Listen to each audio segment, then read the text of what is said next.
Queridos amigos, vamos a tratar hoy un tema de gran actualidad, un tema muy sensible, acerca de la soledad. Y el título dice: la soledad fecunda nos cobija y enriquece. Los seres humanos estamos sin duda alguna destinados a la compañía, no a la soledad. Pero hay una soledad fecunda que nos permite desarrollarnos como personas. Y hay una soledad vacía que nos desconsuela y empobrece. Mucho nos va en saber bien qué es la soledad, distintos tipos de soledad y cómo superar las formas de soledad que nos empobrecen y nos acongojan. La soledad sabemos que se está convirtiendo muy deprisa en un problema social invasivo. Se comenta estos días, por ejemplo, que en el Reino Unido 7 millones de personas viven solas y su gobierno ha decidido crear un ministerio de la soledad.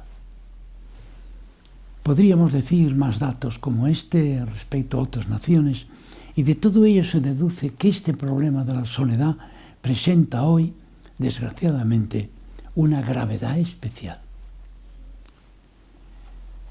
Todos conocemos el dolor que causan las distintas formas de soledad que se dan en la vida diaria.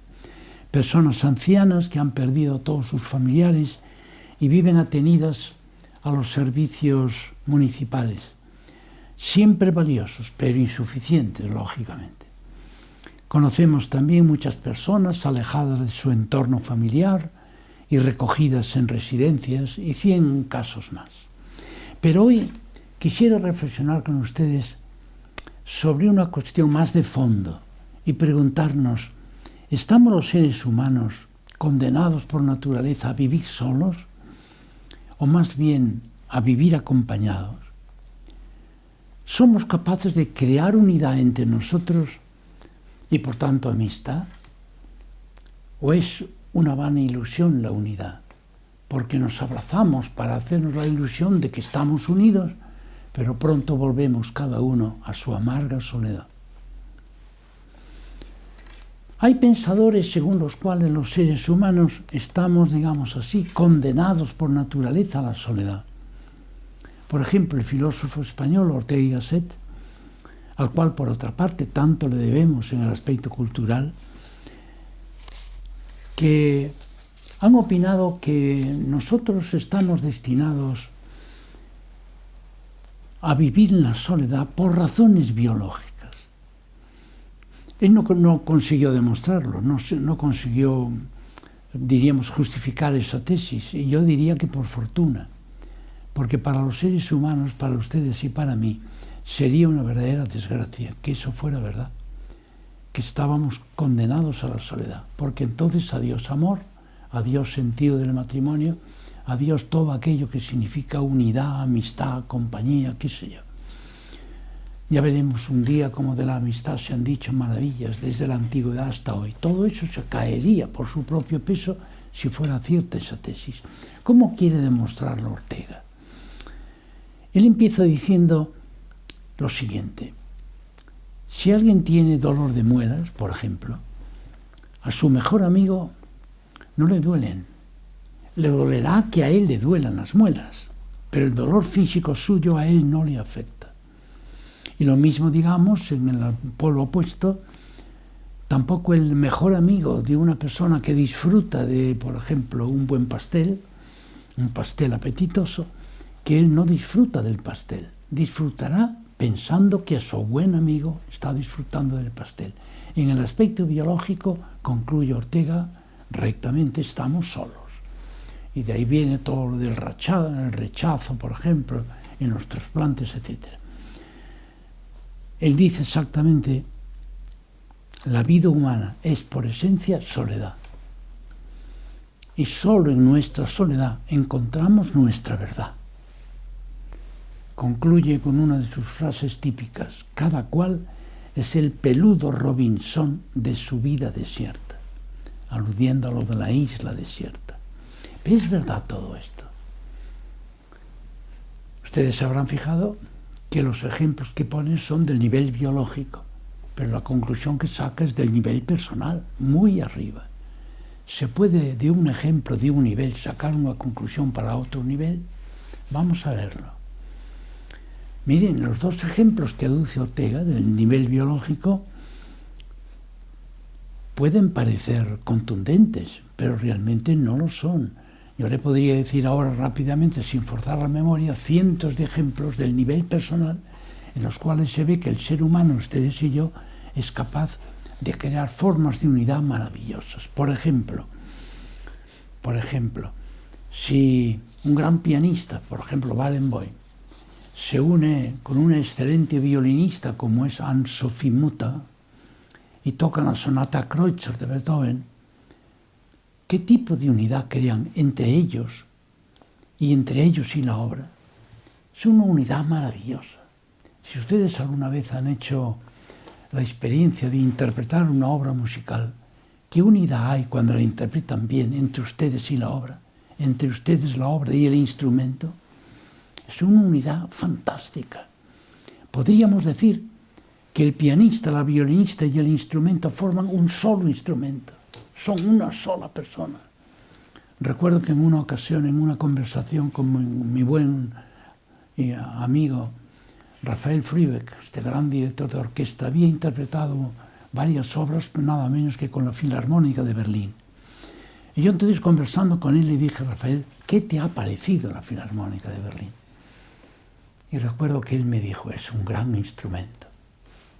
150 personas tocando, y dice, un gran instrumento. Fíjense el tipo de unidad que consigue unas personas que saben tocar su instrumento a perfección, y mucho más cuando están dirigidas por un gran director. Es una forma de unidad, podríamos decir, que se crea de una manera interna entre el instrumento, la persona y la obra. Es una unidad maravillosa.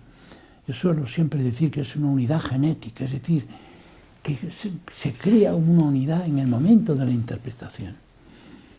Pues bien, estas formas de unidad tan sorprendentes, por ejemplo, la unidad entre un amigo y otro gran amigo, la unidad entre un instrumento, el instrumentista y la obra que interpreta, estas formas de unidad pertenecen a lo que yo llamo el nivel 2. El nivel 1 es la unidad que yo tengo ahora, por ejemplo, con esta mesa. Pero la unidad que creo con ustedes, la unidad que creo con las ideas que voy desarrollando, esa es unidad de nivel 2. Es una unidad creativa. Se está creando al mismo momento que estamos viviendo. Para plantear bien el difícil tema de la soledad, tenemos que conocer muy bien y plantear bien el tema de la unidad, como vamos a ver. Si hacemos la experiencia de la unidad, nos disponemos para medir la gravedad de las distintas formas de soledad. La soledad se hace tanto más intensa, tanto más lacerante, cuanto más alta es la unidad que se pierde. Hoy debemos subrayar, para entender bien todo esto, que nuestra felicidad surge cuando creamos formas de unidad auténticas, formas de unidad elevadas. Cuanto más elevada, más felicidad sentimos. Cuanto más elevada es, más sentimos la soledad y de manera más acuciante cuando perdemos esa forma de unidad. Por eso nos complace tanto, por ejemplo, leer un libro bello, un libro interesante, oír una obra musical de gran valor, cantar a coro, por ejemplo, contemplar la naturaleza paseando al aire libre, contemplar un buen paisaje. Todo eso, ¿por qué nos agrada tanto? Porque creamos una unidad de muchos quilates, de mucha fuerza, muy fecunda para toda nuestra vida. Ahora bien, para crear estos tipos elevados de unidad necesitamos el silencio. Necesitamos recogernos. ¿Saben para qué? Para luego sobrecogernos por el valor de aquello que estamos contemplando. Recuerdo que cuando estudiaba en la Universidad de Múnich con el gran formador y teólogo Romano Guardini, Él nos decía en clase a veces, no vayan ustedes a los conciertos deprisa, a última hora, charlando, riendo. Vayan ustedes con tiempo. Entren y guarden silencio, lean el programa del concierto de manera tranquila. ¿Para qué? Para recogerse. Porque para oír de verdad una obra musical hay que estar recogidos para luego poderse sobrecoger por la grandeza de aquello que vamos a oír. Lo decía el gran maestro, tenía toda la razón. Ahora bien, hay que decir enseguida, esta forma de silencio no nos deja solos, porque no se trata de una soledad vacía, es precisamente una soledad fecunda. Y esta soledad no surge solo por el hecho de que estamos solos, porque nos hemos quedado sin nadie alrededor. En un concierto hay mucha gente a nuestro alrededor, pero tenemos que entrar en soledad, soledad interior. ¿Para qué? Para poder entrar en compañía de aquello que vamos a oír. En esa compañía crear unidad, y en ese nivel de alta unidad es cuando realmente se capta la importancia de la obra. Puedo estar solo, por ejemplo, sin nadie a mi alrededor y no quedar aislado, sino al contrario, entrar en compañía. Si yo me quedo solo para trabajar un tema, para preparar una conferencia, qué sé yo entro en compañía de todo aquello con lo cual me relaciono.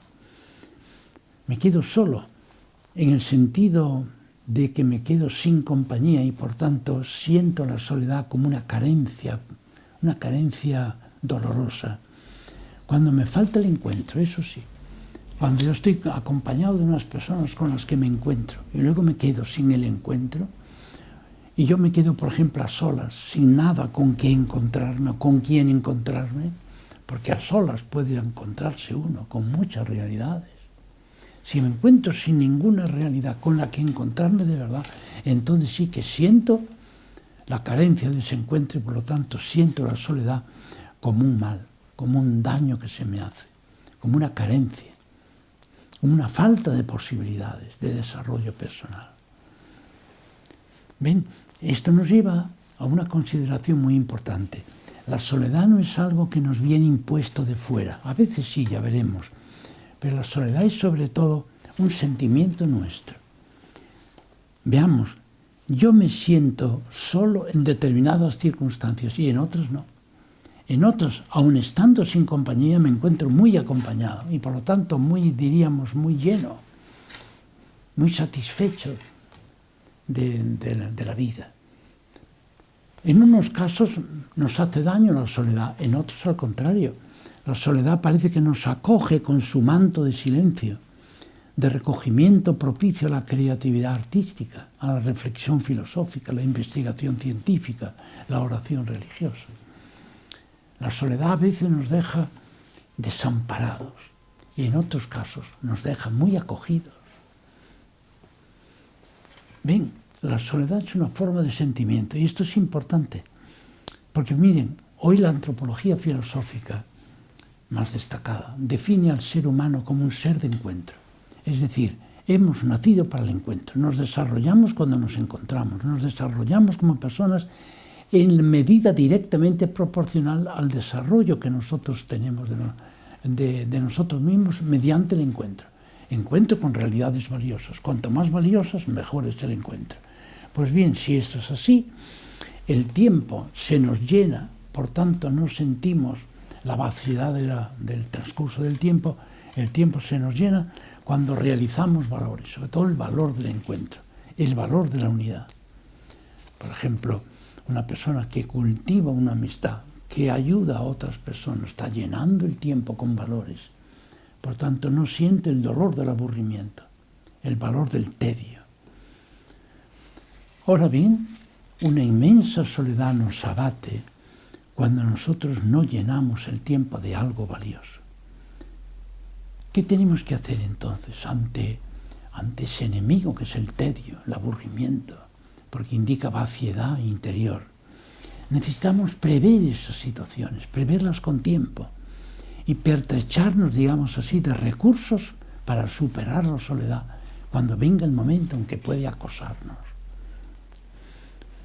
Los creyentes cristianos consideran a Dios como un padre amoroso al que invocar en momentos de angustia.